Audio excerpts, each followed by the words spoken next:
Hi everyone, I'm Aubriana Munya, Employee Communications Manager at Snowflake, and you're joining us at Advocate to Empower Gender Diversity in Data at Snowflake Summit in Las Vegas. Today, you'll hear from 3 trailblazers: Chief Data Officer Anita Lynch, Lead Evangelist in EMEA at Snowflake, Eva Murray, and Managing Director at Deloitte, Monica McEwen, in a riveting conversation on how we all can better champion gender diversity in our industry. The panel is moderated by ally Saqib Mustafa and is just about to begin. Let's tune in now. Hi, everyone. So, Anita, why don't we start with you? Share a little bit about yourself and tell us about yourself and how you became a data nerd. Did I just get cold called? I think I have a cold open. Hey everybody, Anita Lynch. I started my career actually as a software developer. How many engineers, developer type people do we have in the audience? I see, okay, good. Thanks. I'm glad you guys are here. You'll relate to some of the stories we're gonna tell. So the first decade was software engineering for me, and then I went to business school. And so the last 15 years have been a combination of leading strategy, data, and engineering teams for companies that are launching new businesses. Most recently, I served as the chief data officer for a tech firm in San Francisco with a market cap of about $3 billion called New Relic. And then I'm now currently a corporate board director, and I'm also an angel investor. So that's my background. We'll get into some of the more interesting parts of it as we go. Eva, how about you? Tell us how you became part of this data family. Yeah, it was a bit accidental. I didn't plan it. I didn't have a data background or a computer science background.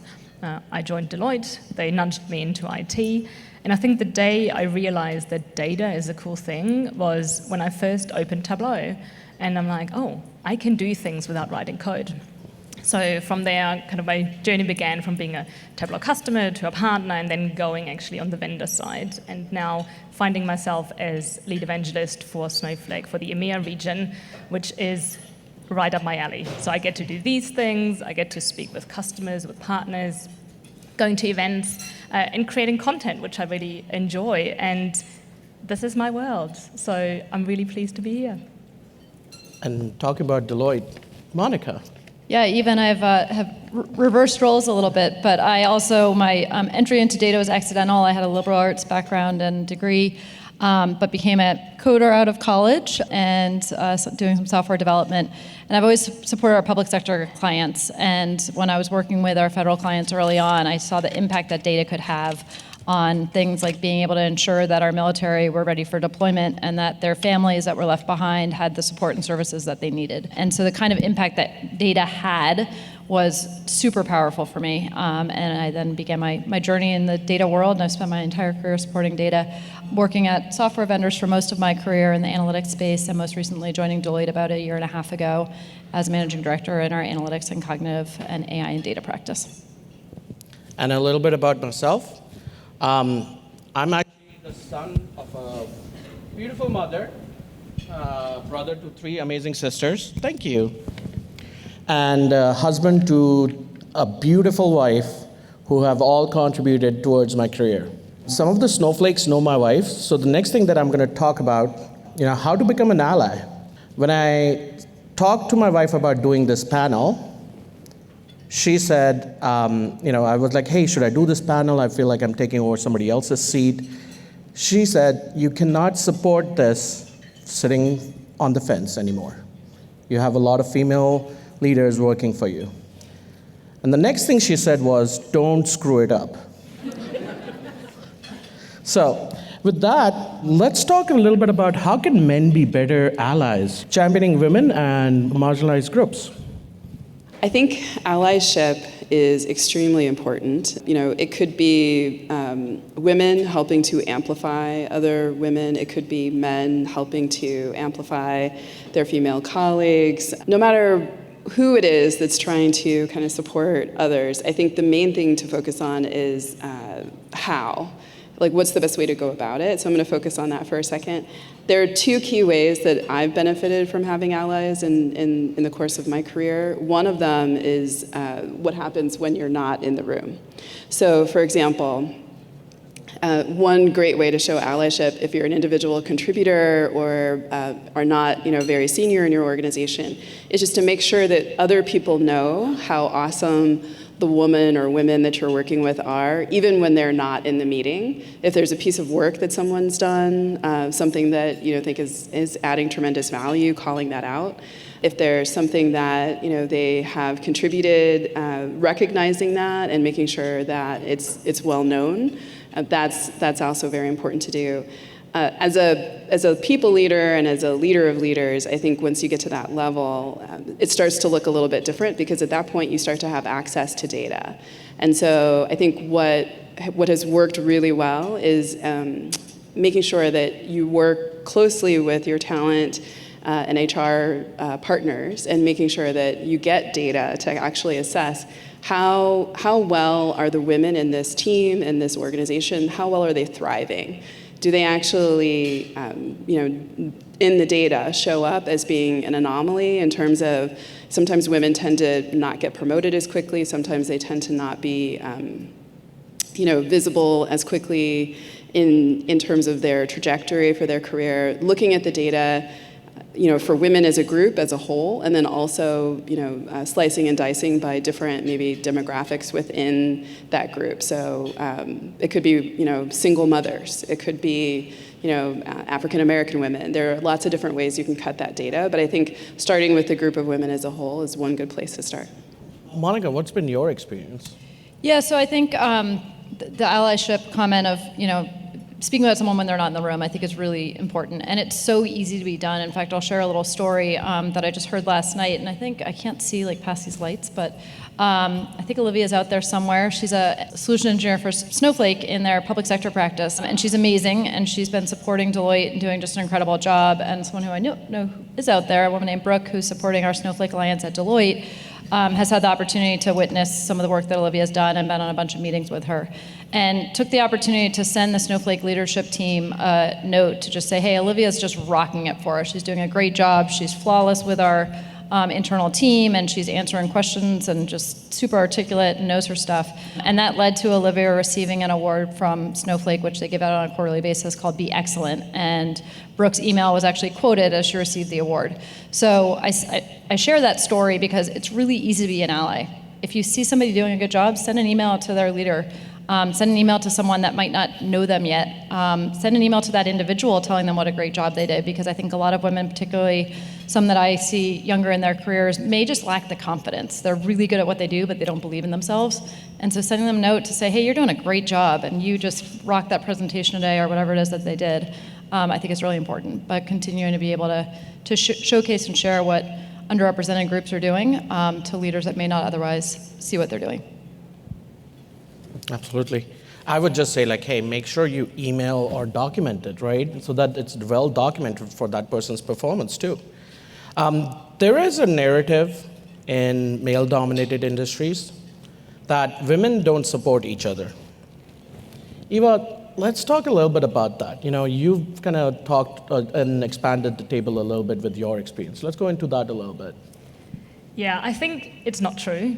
I've had plenty of great support from women, even though most of the people I reported to in my career have been men, and they've been great and supportive as well.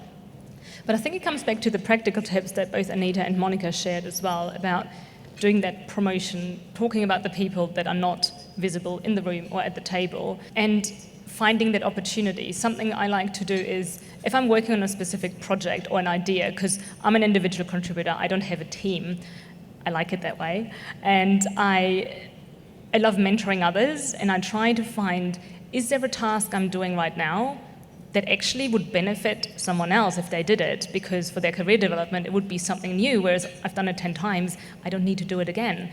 And finding those opportunities to bring others in, even if they work in a completely different department. And also, something I like doing is, if I give someone a compliment, I always copy the manager, because then they don't have that awkward moment of, oh, I wanted to let them know I received this compliment, but it's kind of weird if I send it to them. So I just copy that in, because that's how the game works. A lot of it is about becoming more aware of where those opportunities are in everyday work life and how we can bring someone in, and maybe thinking of the women first before you go to the person you've always gone to. So seeing who else could actually make a contribution there, and even if it's a bit of a stretch for them, to recognize, hey, they have the skills, maybe they don't have the experience, but let's give them that experience and let's see what help they need, maybe pair them up with someone, because sometimes the people don't know what connections internally would be beneficial for both sides, but you as the leader can see that, or as someone who's been in the company for longer. Yeah, I think for the most part, your comment on women not supporting women, I think for the most part is not true, but there are sometimes some sharp elbows. I think particularly I think this is changing a bit, but I think at one point in my career, there was sort of a thought that there can only be one woman at the table, and so we're all kind of vying for that same spot. So I experienced a bit of that in my career, but I think that is certainly changing. I know I'm seeing a lot of women supporting women, which is great and super important. And I think that to Eva's point, trying to expand the table, trying to bring somebody along with you to a meeting that may not otherwise have an opportunity to be exposed to something that they've never worked on before. And I think that should be accepted in all organizations, and it's something that gives people visibility and gives them the opportunity to explore new parts of an organization to potentially expand their career as well. Eva, you've been working on this Maple Square project, right? That kind of leads back to what Monica was talking about, which is expanding the table itself. There's not one seat, you guys have all the seats. So tell us about that. Yeah, it came about because I saw a post on social media from a company that I've known for a little while. They're based in Germany. They have a very popular data podcast. And they said, so it's two guys running the podcast, and they said, we noticed we just have dudes on the podcast. Where are the women? We don't know where to find them. And I thought, that seems a bit lazy because they're there. Why don't I create a place where you just go to one place and you find them? So I set up the Maple Square, and it's a website where women can submit their information, and it's about being a public speaker, but it could be any format. It could be a user group, it could be a podcast, it could be a keynote. And it doesn't matter how much experience a person has. It could be they're super experienced or they just want to try it for the first time. The key thing is they're willing to speak and to be invited to these kind of events and opportunities, so that if somebody is looking for a female speaker of any caliber, they can go to the website, search for a tag. It could be very technical, it could be data science, geospatial, it could be data culture, change management. They can put that in there and find the women and then see their connection details, or the links to their social profiles, their time zone, which of course also matters for events, and connect with them and find them. So I want the excuse of we don't know where to find them to be just erased. I don't want that to be an excuse anymore. So that's why I created that, and I would love for all of you to also join that. So do please submit your information if you're interested in being featured. Only men can't find something like that, changing gears a little bit. Anita, you were one of the first African-American women to serve as a chief data officer. For a public company, you're no stranger to carving your own path through and through, right? You talked about Silicon Valley companies. Tell us about your journey. How did you get to the C-suite? It's interesting because I didn't set out from the very beginning, with that in mind. In fact, I think I started coding when I was 10 years old, so it was 1984. None of this existed. None of this. I was chatting with someone in the audience earlier who mentioned having daughters and wanting to know, what this really kind of looks like early on. How do you chart your path in the career? How do you encourage, your daughters, our next generation of leaders? I think it's hard because it's hard for me to give that advice, because I think the things that make me special, like my unique talents, are not necessarily the same things that everyone else has that are special about them. Each of us have the thing that we're really good at. Corporate life, I think, is set up in some ways to encourage people to emphasize the things that are similar about themselves with everyone else. It's actually human nature. It's not just corporate life. So I think in society, we're encouraged to find the things that are most in common with others. That's our first instinct. But that's actually not the thing that's going to be the game changer for where we need to go for the future. So the things that I did to get to my level are not necessarily going to be the same things that the next generation of leaders need to be good at in order to rise up. And I bring this up because, there are a lot of things happening in the world today that make it difficult. Like the things that I think the next generation of leaders are going to need to master are going to be, navigating some of the really challenging aspects of the world that we live in. In some cases, it's lack of tolerance, it's, potentially, just lack of appreciation for inclusiveness, and it doesn't necessarily, it's not limited to gender or race. It's also about having different ideas, leading different lifestyles, having different preferences. So being an inclusive leader, I think, is really the most important thing to focus on. And that skill set doesn't come from, just sort of pretending to be or encouraging everyone to be the same. All organizations are sort of continuously sending signals about what it looks like to be a leader based on just the most subtle things. And they're doing it all the time, whether they realize it or not. And so sometimes there's a tax that is associated with being different, and you have to be able to navigate that. It's happened to me a couple of times in my career, and in those instances, I was lucky enough to have leaders who were also allies and were willing to shut it down, as soon as they saw it happening. So we talked a little bit about, what's being said about talent when they're not in the room. Those are the types of leaders that I was lucky enough to have, but not everybody has that. And so it's really key to find a culture in a company that's aligned with your values and actually sees value in the unique skills and talents that you bring to the table. And then you can shift away from sort of being like a general kind of well-perceived hard worker into someone who actually is leaning into the things that they're really good at and is creating tremendous value based on the skills that you bring to the table.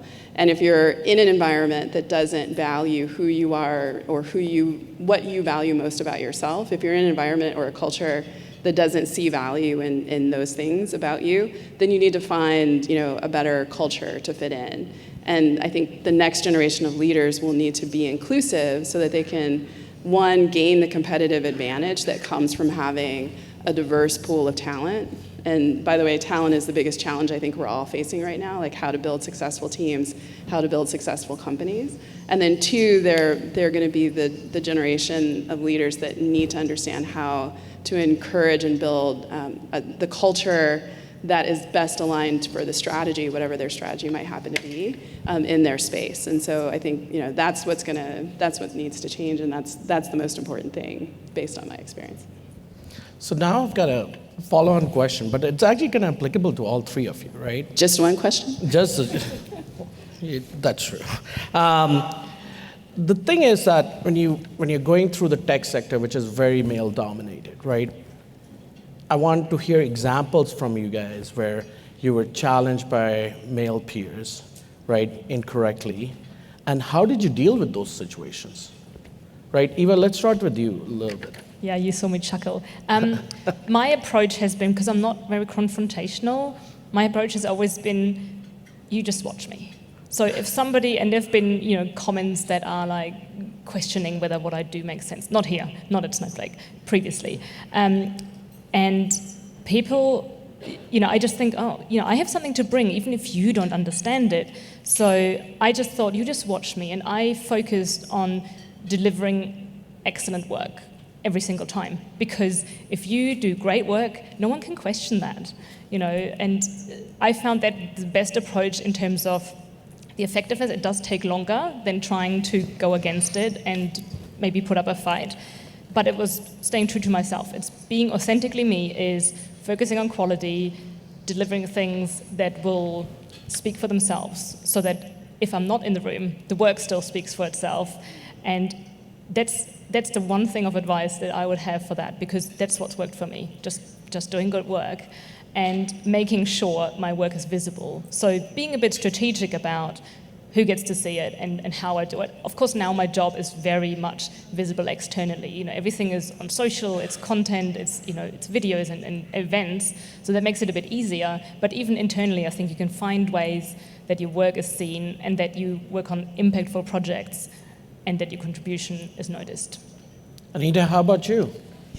It's interesting. I agree with Eva, but I think it might actually be a combination or a presumption of a context that appreciates, the quality of the work that you're producing and is able to recognize it. So I don't disagree, but I think there's also this notion that by working in a male-dominated field, there are more men than women. And so it's a lot of work to constantly have to prove yourself over and over and over again. So if there's more men than women, the most important thing is to find a culture where the men are willing to be allies, are investing in the talent, that they see around them, in both men and women around them. And then also hold themselves, the men and women, everyone holds themselves accountable for educating themselves on how they can do something better in terms of being an ally, in terms of empowering women, in terms of empowering diversity and inclusion. If that's part of the culture, then yes, the quality will rise.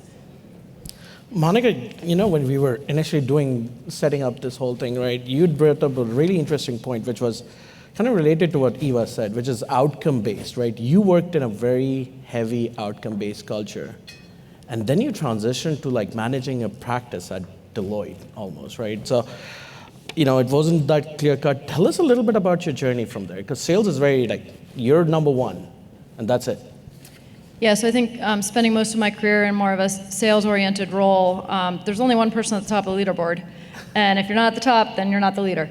And so it is very outcome-based, and there's a very clear delineation between if you're performing or if you're not performing in sales. You're either hitting your quarterly numbers or you're not. And so I think I was fortunate in that, being up at the top of the leaderboard helped in that I was able to gain the respect and respect of the team. And it also, I think, helped build my confidence because I was like, I can do this just as well as all of the men that I work with. My whole career, I've worked with mostly men.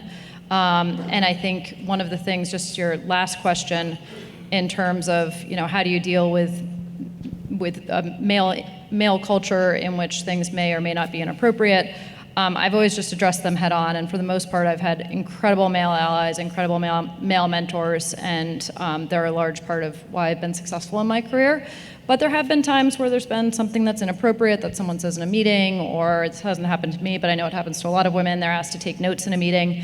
And so the way that I've handled that is pulling that person aside individually and just saying, hey, listen, what you just did was either really inappropriate, is not something that's very respectful, or you should consider next time. And many times I've heard, oh wow, I hadn't thought of it that way. Thank you for bringing that to my attention.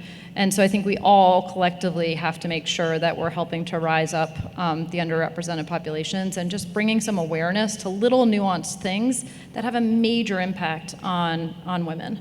So I'll just mention that. And I think to Eva's point, good work gets recognized, and I think it's sometimes hard. Women do a poor job of showcasing what they've done. That's been proven that women tend to be a little bit more reserved in terms of sharing the good work that they've done. But I would encourage all of you, if there is something, a project that you're proud of or something that you've accomplished, making sure that people know about it. And you can do that. That's not in a very self-promotional way, but just sort of hey, I want to tell you about something I'm really proud of, and sharing that with your leadership to help sort of get that recognition if you feel like you're not getting it today. One thing which is very interesting is that a few days ago, I received a note from someone on another team pushing for somebody on my team, and they had CC'd their manager and myself on it. And and we've got this culture inside our organization where we post all of those compliments on our internal channels.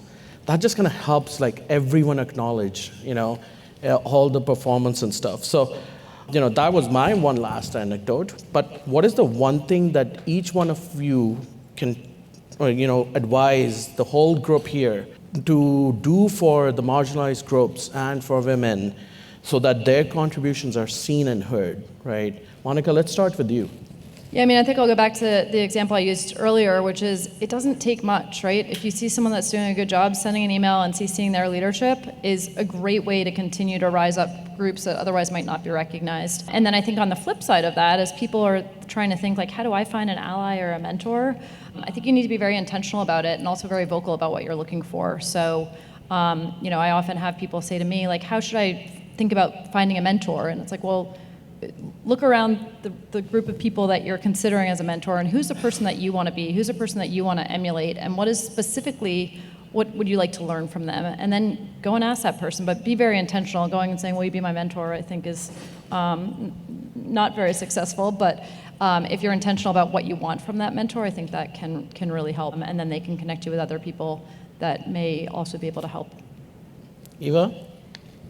Yeah, I'd like to say, especially to the men in the room, but really to everyone, that if you can promote the work of others, it has probably a lot more impact than you maybe realize. Sharing it in a public forum, whether that's inside your organization or externally, can have a really massive impact. And I'd also like to add on something around mentorship.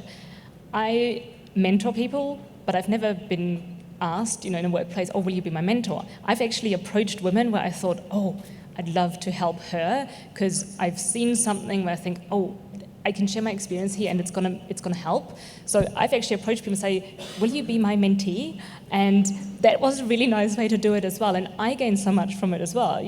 Yes, it seems a bit selfless, but I learn from them and they help me think about, oh, what's that question all about? I've never really considered that perspective. So if you are keen to mentor others, do approach them and just ask them whether they would like to be mentored. Anita? Yes, there's a really powerful Toni Morrison quote. I may butcher it, but I'm going to try to take it, make an attempt. It's something like, if you have power, it's your responsibility to make sure that you're empowering others. And so all of us in this room have power in some way, shape, or form just by the virtue of the projects that we lead, the programs that we own, the products that we work on, our presence, in the workspace, whether it's physical or virtual, our relationships, the way we cultivate them. So being thoughtful about what you can do day to day to empower other people around you, to make them feel more included, to make them feel more a part of the group, to encourage them to share their perspective, even if it is divergent from what everyone else has experienced or what everyone else thinks. Those are some of the little ways every day that we can help and empower others. Thank you very much. Now we will take questions from the audience or even opinions. I'm really excited about the energy in the room. I'm interested to see what you guys have to say about queer people, specifically non-binary, gender non-conforming, and trans folks when it comes to bringing this energy to us. Anita, would you like to take a chance? Yeah, I think so. There are lots of forms of diversity. Obviously, we're focusing on women in this panel, but I can't ignore the fact that we don't sort of live our life in these segments, right? And so, I think one of the most important things is to not make assumptions about who people are and where they may be on the spectrum of any scale.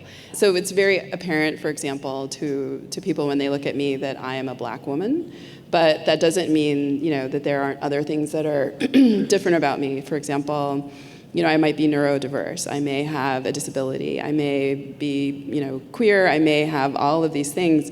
And you don't necessarily look at me and see it, and so people don't necessarily assume that that's the case. But that doesn't change the fact that they're part of our community, that all of these groups need to be thought about and need to be represented and have representation, have advocacy, have empowerment, have a voice. And so it's something that I feel very strongly about. And I think the first step is really just to not make a default assumption that anyone sort of identifies as anything, really. And to make sure that when you're thinking about your culture as an organization, that you're designing it so that everyone can feel included, no matter what group or or how they identify as as part of what group or any group. And myself as an ally, I think the best thing I can do is make it based on outcomes, right? Like the work should speak for itself. It should never be about who the person is. It should be about the work itself. So, who else has that was a good question. Did that address your question? Okay. There's a question right here. Thank you for the panel in advance. My name is Adriana. Nice to meet you, and thank you for being here. I have a question. You mentioned something about young women starting their careers and how, as myself, may encounter these situations where we are not addressed properly, or in my case, I have experienced things like, oh, you're being so aggressive, or you're being too aggressive by stating this point. And when you see a man doing the same statement that did it at the same way that I did it, that's accepted, but not when a woman is doing it. Have you encountered something in your careers like that, and how have you managed that? Eva, do you want to take a shot at that one? I'll try. Okay, awesome. So I would say I'm definitely much more confident now than I used to be. And now I would try to, I'm still sometimes too diplomatic, but I would try to address it in maybe a personal one-on-one situation rather than in front of a group, and just try to clarify with the person, like, why did you say that, or how did the situation come about? I also like the idea of being prepared. So if I maybe have a situation or have encountered a situation in the past where somebody stole my idea, maybe in the next meeting, and if I know that person is in that meeting, I will talk to them ahead of time and say, hey, what role are we playing in this meeting? Maybe there's a customer involved. What do you want me to present? What are you presenting? To just actually put it on paper ahead of time. It's an advice I gave someone recently as well, where she felt while she is a leader, she couldn't really establish herself in the meeting because someone else did all the talking. And I said, maybe just ask what role you should play, and maybe it just gives you a 5-minute slot. At least and the other person confirms it as well. So that. But also finding someone who is an ally, and whether that's a man or a woman, doesn't really matter, but somebody who might be at a point where they're maybe more confident to disrupt the conversation at that point and say, hang on a minute here, there's something going wrong. Because you're just not always comfortable doing it, especially if it is someone senior, if you report to them, or they're a few levels above. You might feel just paralyzed or just frozen and unable to do it. So if someone else can pick that up and say, hang on a minute, let's backtrack here, that's really valuable. And that's why building relationships with people over time at different parts of the organization, different levels, is really important. And just seeing how they can see who you are, who you truly are, what you're good at, what you're interested in, so they can be those champions for you if your voice goes quiet for whatever reason. Monica, actually, since you led sales, I kind of want to hear from you about this one too. So tell us your experience. Yeah, so I couldn't agree more with Eva. I think sometimes it's hard to confront somebody that might have marginalized you in some way. And so if you can find an ally that might have witnessed it, or might have been part of it, or might be in the same work group, that you could talk to them about it and say, listen, here's what's going on. Can you give me some advice, and or can you help me to try and eliminate any behavior that shouldn't be accepted in today's environment, but unfortunately still happens occasionally. So that would be my advice there. I think that if you're working in an organization that is very male-dominated, I'll go back to something Anita said, which is finding a cultural fit that's good for you. Unfortunately, it's really hard to change the culture of a team if you're if you're not in a position of power or a position of leadership. And so sometimes you have to make the tough call to say, this just isn't quite the right culture for me. But before you do that, I would encourage you to try and talk to someone that might be able to help you, or might be able to help give some guidance. There are also tools that are out there around dealing with conflict.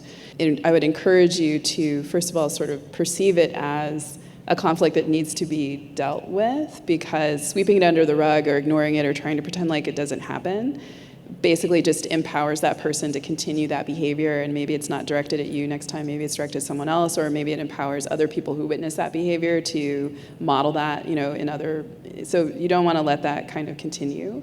And in the framework of dealing with conflict, I was shocked to realize that doing nothing actually is a strategy at times. This is not one of those situations.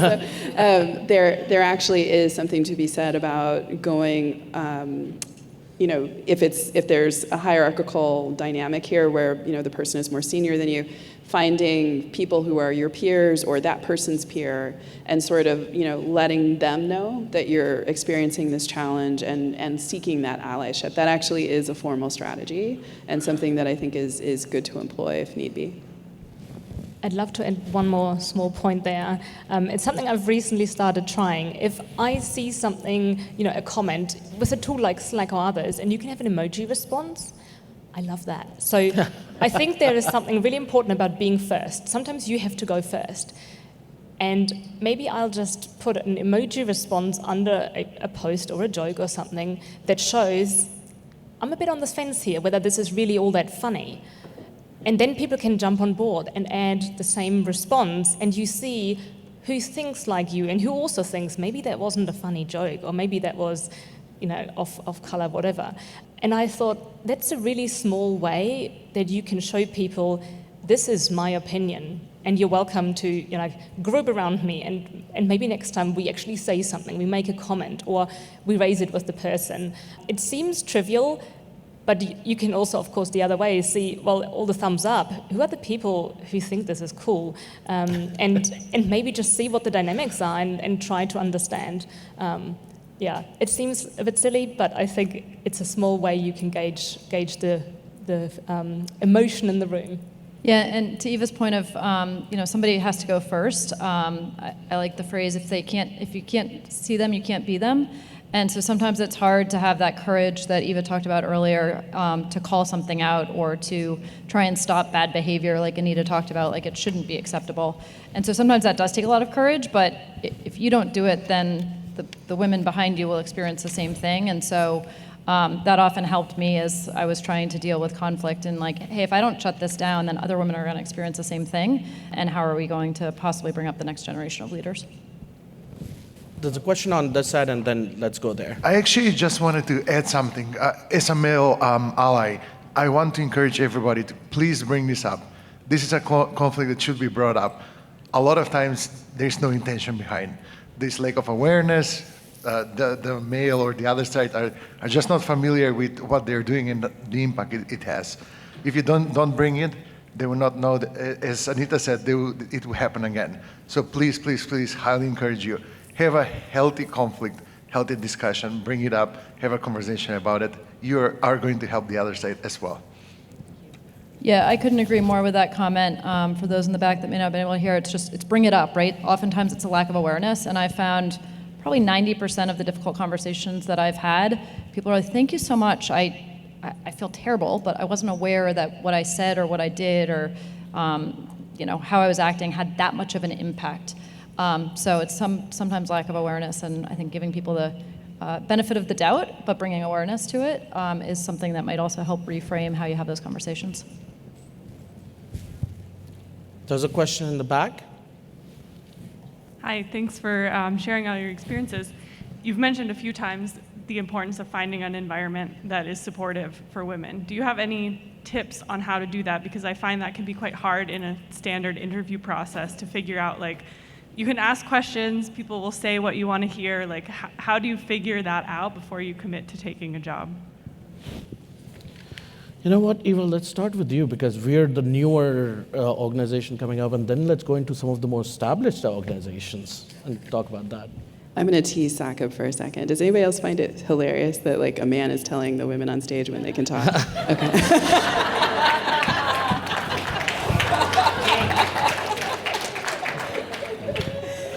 Fair enough. Very fair. And you know what, guys? That's instant feedback. My apologies. It's good. We're failing in public, right? Yeah. So I think for me, I probably didn't do a great job whenever I applied for a role to ask lots of difficult questions and about all sorts of things, like your finances as a company and all those things. I didn't really question that. For me, it was always the focus on the role. What do I get to do? I think when I joined Snowflake, I had already done an evangelist role previously, so I knew what I wanted to be doing. And the benefit I had was putting quite a few years and quite a lot of effort into my personal branding, especially in the Tableau community. I never worked for Tableau, but I was a user, a customer, a trainer and consultant, so I had established something there. I had a reputation.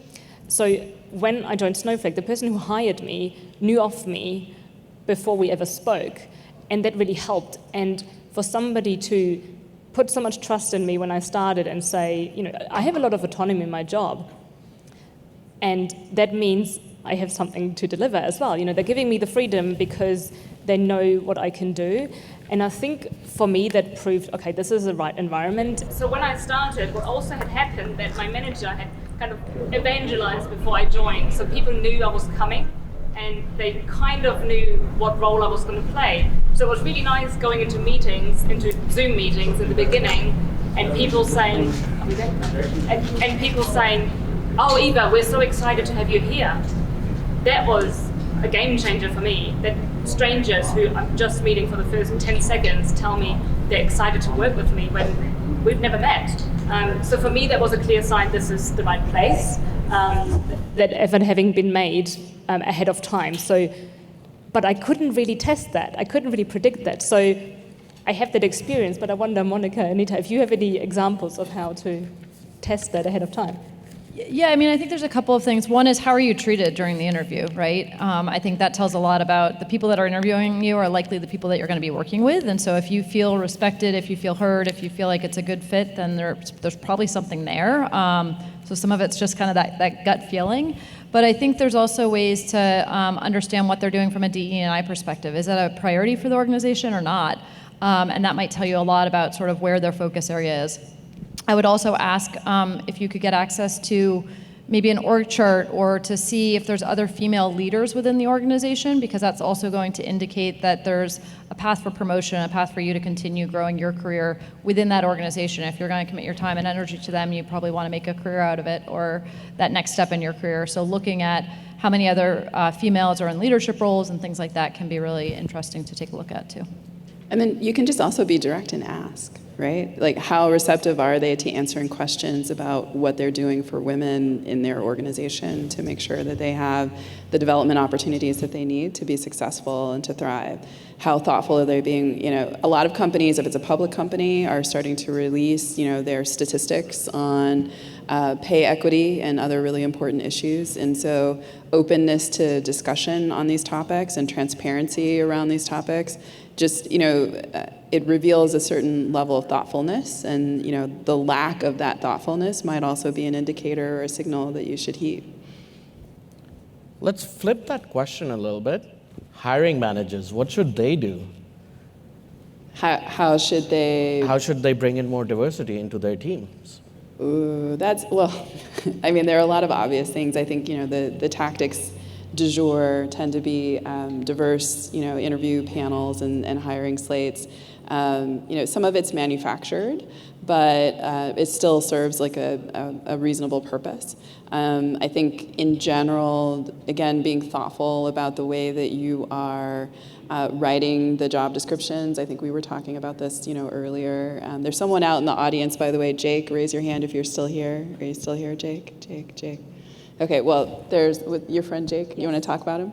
I will quickly talk about Jake. Jake has founded a sports tech startup, and he is looking to hire women into his team. He would really like to have some. So whether he's still here or not, if you're interested, talk to me, and I will connect you with him.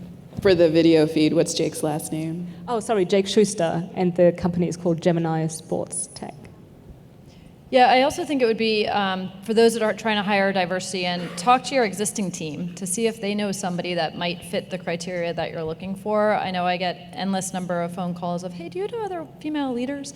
And oftentimes that bench is a little bit small, but you know, just networking with folks that are already a part of your team to see if there's people that they might know is a great way to just kind of start that recruiting. And then the other thing that I'm seeing done a lot now is removing the name from the resumes or from the job application, so you don't necessarily, and removing the pronouns and nouns, so you don't actually know if it's a female or a male, and that oftentimes can help as well. Last question. Better be a good one. I find that many organizations view diversity through a myopic lens and don't share diversity metrics at an intersectional level. Since transparency breeds accountability, how can we encourage our organizations to widen their view and share diversity metrics that include the experience of intersectional groups? From a board perspective and from a C-suite perspective, there's a reason why this data sometimes can be hard to get hold of, and it's literally because you know, companies can get sued. and it opens them up to lawsuits, which is why they're very sensitive about sharing it. It's becoming more common that companies share this data, and I think it makes a big difference when employees actively ask for it internally, even if it's not something that's shared externally. But there's also a measure of trust that needs to be had around, disclosing and depending on the company and where they are in their life cycle and, sort of the relationship, the culture, how the leadership interacts with employees, et cetera. Like it can get a little thorny, but there is a reason why sometimes it's difficult to share. That doesn't mean it shouldn't be shared. It just means that, we need to do it more thoughtfully. That's my 2 cents. Yeah, I think that you're spot on there. It's oftentimes very difficult to share that data, but if you're working for an organization that may not be sharing that data, one way to sort of get at least some visibility into sort of what the organization is doing is to see if they have any goals, right? They may not be able to share exactly what the current organization looks like, depending on the size and where they are in their life cycle, but they should be able to share what are their goals for certain leadership roles in terms of diversity and what their plans might be, and that might be a good starter point to at least start that dialogue, start that conversation, and get the leadership team comfortable with sharing information like that. So another strategy you might be able to employ is to find that next level down breakout. So instead of getting it for the entire company, you might be able to convince your HR business partner, whoever, to work with you directly to get the data just for that specific team or just for that team in that region. Try to gauge where the levels of comfort are. And I agree with Monica's idea. If you can't get the actual hard data, you might want to flip it and just say, okay, what's the North Star we should be shooting for in the future? If we wanted to put a 3-year, plan or goal around this, what would it need to look like, and what's a reasonable goal? And then at least, if they tell you, oh, we want everybody to shoot for, having, I don't know, some arbitrary number, then that most likely where you are today is below that number, right? So. Thank you very much, everyone. We'll all be around, so if you have any questions, come and talk to us. And, one more thing, feel free to add us on LinkedIn and stuff and talk to us and go from there. So keep on doing this. This is not just one-time discussion. So thank you, Monica. And thank you, Eva. And thank you, Anita. Thank you. What an amazing conversation that was. The room was buzzing with data powerhouses from all over the globe. And right now, I'm joined by Panelist, lead evangelist from EMEA at Snowflake, Eva Murray. Eva, how do you think that session went? I thought it was great. I love the energy in the room, and it's something that I often have in conversations with other women in data, women in tech, where people are so passionate about their job, and they're passionate about paying it forward, paving it forward, about making a difference to other women and to getting allies and getting the men in the room as well. So I loved it. That is awesome to hear. Now, before we sign off, I do want to ask, is there anything left unsaid that you'd like to share with our viewers now? I would love them to get involved as well and to actually have a think about the questions they have, because they might not be at the point where they have specific things they want to do. They might just have questions, and that's totally fine, because that's where it starts, right, with a question. So if they can share those questions with us and ask us and open up the conversation so that we can continue talking, continue engaging, making an impact, and then seeing what happens between now and the next time we all come together, that would be great. Amazing. Well, you heard it here. Thank you so much for joining us at Advocate to Empower Gender Diversity in Data, and we'll see you next year.